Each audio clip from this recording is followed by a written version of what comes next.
everyone, my name is Mary Ellen and welcome back to my channel where we talk about all things related to the storytelling industry. If you don't already know me, I write nonfiction under my real name, Mary Ellen Quigley, and romance under my pen name, M.E. Laverne. And in today's video, we're going to talk about writing a series. Before we get into that though, I am trying out a new microphone today, so please let me know if the audio quality is better or by chance worse. Hopefully that's not the case.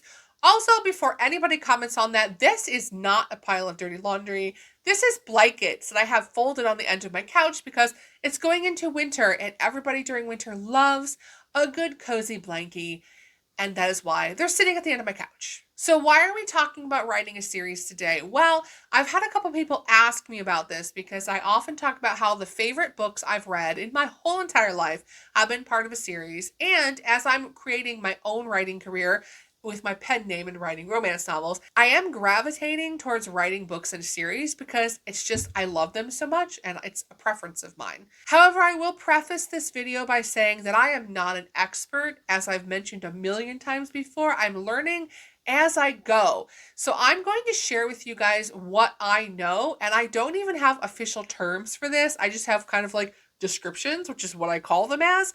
But I will say there's a great video out there by Sarah Cannon that was put out a couple of years ago. I believe it's still up on her channel. If it is, I will find it and I will put it in the description box below so you can check it out. And she talks a little bit about how to write a series and how she wrote her own series.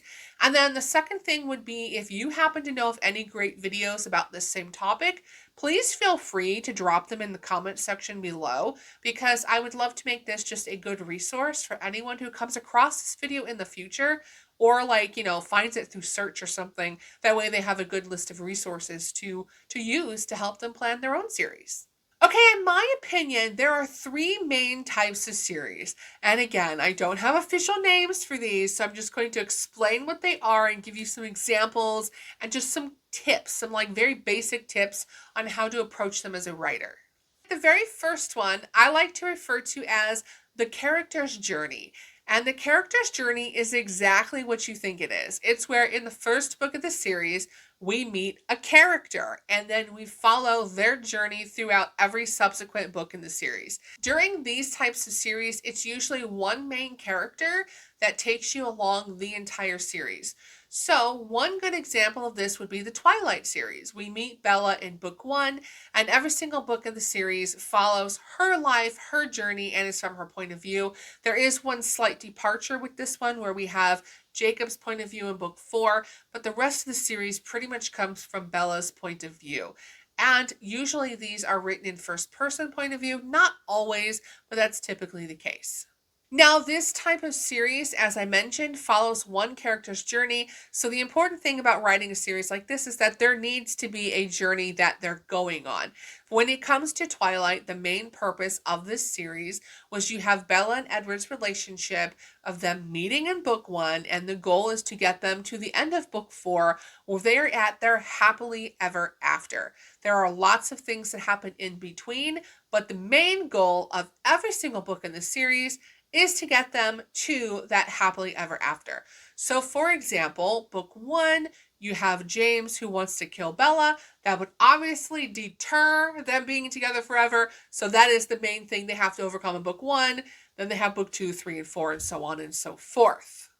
So when you're writing a series like this, you're basically, for each book, creating a subplot, but the overarching plot of the entirety of the series should still be that main goal that you're trying to reach at the end. The character we meet at the beginning of the series should be different than the one we see at the end, because we have gone along that growth journey with them. We've seen them become a new person, a different person, or achieve whatever it is they're trying to achieve at the end of the series. I hope that makes sense, but basically you're following the character along a journey, which is why I call it the character's journey.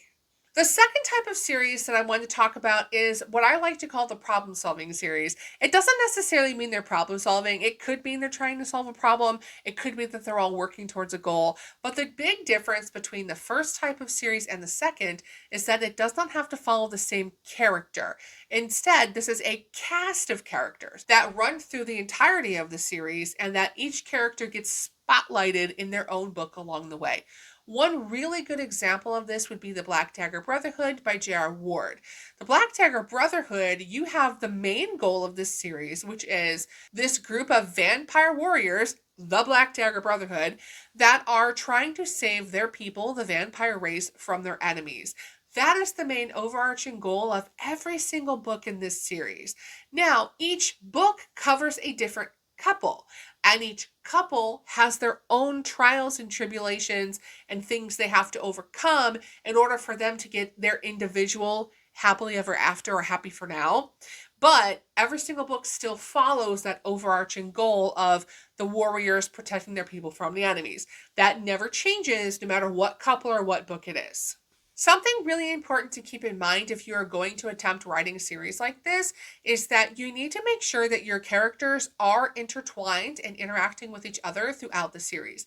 This is not as simple as writing a book and being done at the end of the book. Because the reason why readers are willing to switch to a new couple for every single book is because they've been learning about these people in previous books. So if we stick with the Black Dagger Brotherhood, we all got to know Rage, Zadis, and a lot of the other guys in the very first book in the series because Wrath, being the king of vampires, interacts with them every day on a daily basis. These are his brothers. We have multiple scenes with these characters, and that continues with every single book in the series. We see these guys interact. So when you get to Fury's book, which is several books down the road, you already know who that person is, and you're excited to read it because you know who that character is. But also, you have to do it on the flip side too. So once you write that couple's book, you can't just be done with that couple. You also have to be willing to sprinkle them into later books in the series.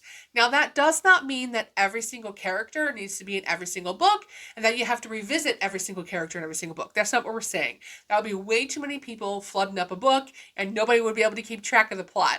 But that does mean that, like, maybe the couple in book 1 might maybe be sprinkled into a couple scenes in book 6 or 7 because you want the people reading the series to know that they're still there. They're still okay and just get glimpses of their life after their story has been told. But again, the main goal of every single book, no matter how complicated the plot in that book is, should still be pointing to that ultimate goal. Whatever that goal is, they should always be pointing to the main goal, which in this case is to protect the people from their enemies. And the last type of series I want to talk about, I like to refer to as the connected series. And the only reason that these books are all together is because they're connected by something. And it's not a plot point, right? Like there is no big overarching problem solving thing or journey or goal or nothing like that. They're literally just connected by something. It could be, there's an author, and I can't remember her name, but she wrote a Men in Uniform series where it's all different characters, couples, locations. There is literally nothing that connects any of these books together except they're all men in uniform. So one's a firefighter and one's a policeman and one's in the army and one's an Air Force pilot. They're all men in uniform, but that's about it. Another example of this is actually the series that I'm writing that comes out in a few weeks, My Sweet Serenade, that comes out November 26th. That is also a connected series. My books are all standalone books. You could read every single book in the series on its own and not have to read anything else in the series. But they're all connected because they are all couples that are in Maple Ridge. They live in the same small town. They know each other because they're all in the same small town. But that's it. There is no big plot point that goes along each book. So you can just read each book individually and you don't have to worry about connecting the books other than connecting the location or whatever else it is that you guys are connecting. This is probably the easiest type of series to write because you don't really have to keep track of anything. I mean, you do to a certain extent. You can't be like the mayor's name is Joe, and then 2 books later, the mayor is now Dave, and they're like, I thought it was Joe. So you have to keep that kind of stuff in check. But I mean, as far as like keeping track of a plot and multiple characters and are they connected and blah, blah, that it's not as hard because each individual book stands as its own story pretty much, and you're just using that one thing to connect them to the rest of the books.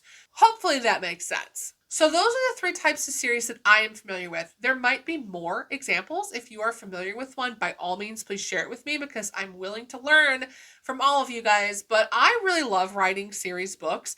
I would love to hear what some of your favorite series are. So if you have like a favorite one that you just rave about all the time, leave it in the comment section below.